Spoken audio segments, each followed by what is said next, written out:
તો reel scroll કરીને હવે કંટાળી ગયા છે. હાલો આજને ફરવા આવેલા છે. જ્યારે તમે જોયું કે રીલ સ્ક્રોલ કરીને આપણે કંટાળી ગયા, તો આપણે ફરવા જવાનું નથી કર્યું. તો આ પાછળ આપણા બીજા મિત્રની જ ઓફિસ છે, એને પણ લેતા જઈએ. એ રીલ્સ જ જોતો હોય છે, એ કંટાળી ગયો હોય છે. તો ચાલો.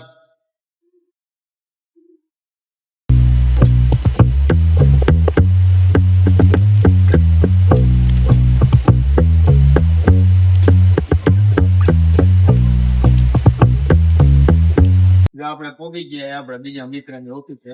જોઈ હવે શું કરે.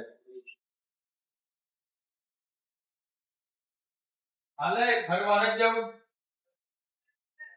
ફરવા નથી જવું.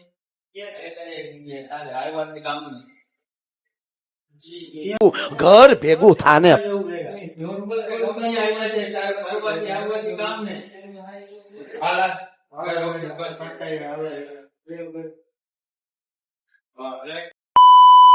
આપણે પૂગી ગયા કંઈક આવા લોકેશન. જોવો તમે લોકેશન. અને હવે આગળ લોકેશન જાય છે. જો આ બધા ઊભા છે, એક અહીંયા છે, બે અહીંયા છે, અને આગળ હવે જાય છે જ્યાં આપણે મેન લોકેશને જવાનું હોય ને આપણે હવે જાય આગળ. હાલો.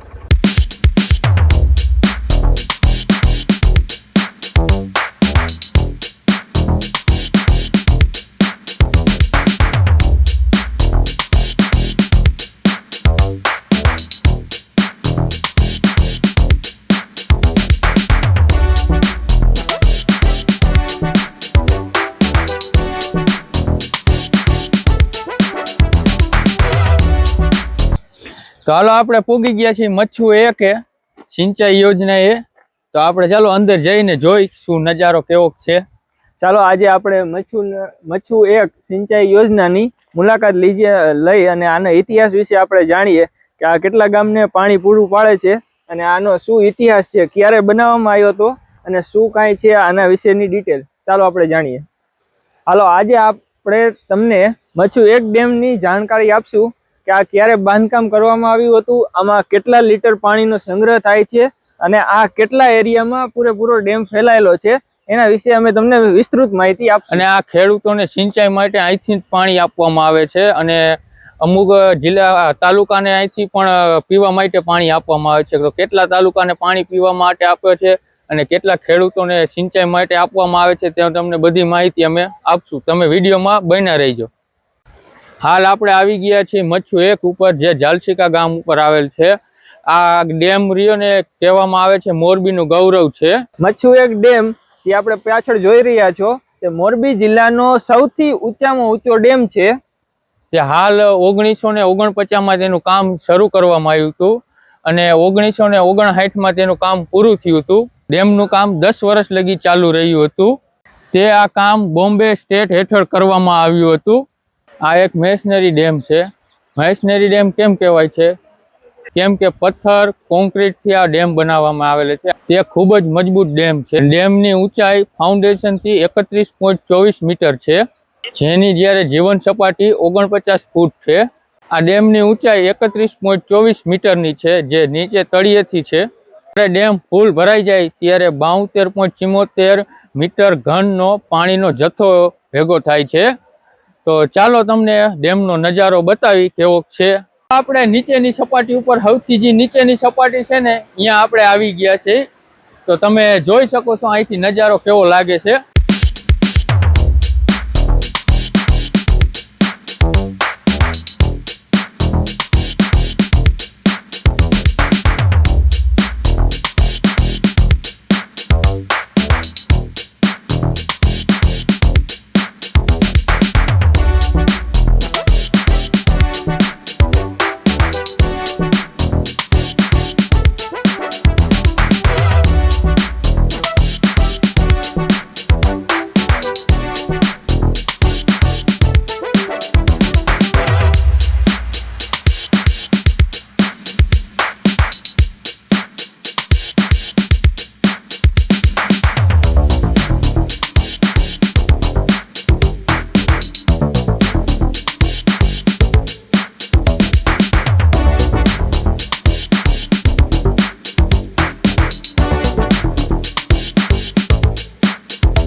કોક તમને નજારો લાગ્યો તો એ તમે કોમેન્ટમાં જણાવજો.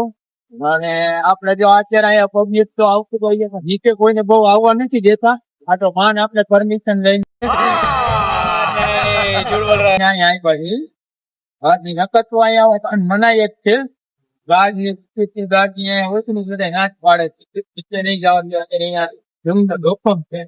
કોઈ આપણે થોડુંક તમારી ખાતર થઈને અમે અહીં નીચે આવ્યા છીએ. તો વિડીયો કેવો લાગે તમે લાઈક કરજો, વિડીયોને, ચેનલને સબસ્ક્રાઇબ કરજો અને વિડીયોને ખૂબ વધારે સપોર્ટ કરજો અને વિડીયોને શેર કરજો બને એટલો તમારાથી.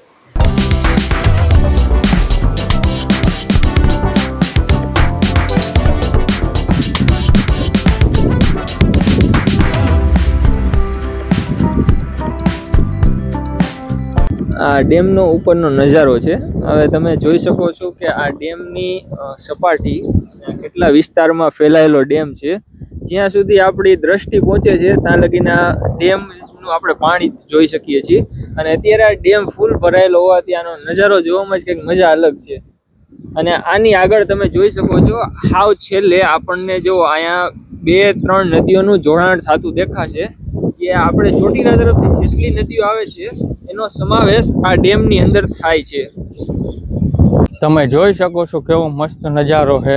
મસ્ત ઠંડો ઠંડો પવન આવે છે અને નજારો ખૂબ જ મસ્ત છે. આજે આપણે ઇન્સ્ટાગ્રામમાં રીલ્સ આપણે જે સ્ક્રોલ કરીને જોતા હતા એના કરતા તો અહીંયા બ્યુટીફુલ નજારો છે. એમાં તો કંટાળો આવતો તો, માઇન્ડ આમ ફ્રેશ નતું રહેતું, પણ અહીંયા આવીને એમ થઈ ગયું છે કે ના, માઇન્ડ એકદમ આખું ફ્રેશ થઈ ગયું છે. તમે નજારો ખાલી એક જોઈ શકો છો, એવી આનંદ આવે છે ને કે મજા જ આવે રાખે. હું ઓફિસેથી થાકી ગયો તો કામ કરીને આવડા આવ્યા તો મજા આવી ગઈ, ફ્રેશ થઈ ગયું માઇન્ડ. હવે અત્યારે આપણે સનસેટનો ટાઈમ છે. આઈ થિંક 6:30 જેવું વાગી ગયું છે અને સૂરજ આથમવાની તૈયારી છે.